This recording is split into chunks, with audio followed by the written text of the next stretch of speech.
বহুত দিন তো মাল খাইতে পারি না, চল আজকে কুতুর মাল খাইয়ে আছে নাকি? আছে এক নম্বর কেন না। আচ্ছা ঠিক আছে চলো। বহুত দিন ভাই টিয়া হয়েছে নাই তো ভাই খেতে পারি না ভাই। বাদ ব্যাগ তো আর সমস্যা না, আর লোকে থাকবি সবসময় মাল খাইতে। আচ্ছা অসুবিধা নাই, আর ব্যাগ কেনে ভাই বন্ধ রাখছেন ভাই? আরে রাখছি বেটা, জায়গা মতো রাখছি। দেন দেন দেন দেন।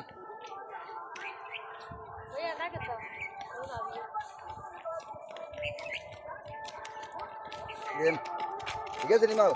হ্যাঁ এক নম্বর মাল খা।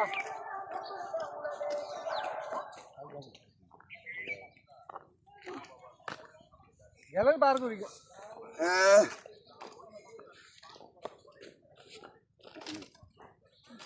ইরে তুই আয়, আর তোরে আইলাম তুই আর মালখান খাই জ্বরই গই, তুই আয় কি খামু? তোরা আনন্দে বেড়া আর ভুল হয়েছে বেড়া, ধরে বেড়া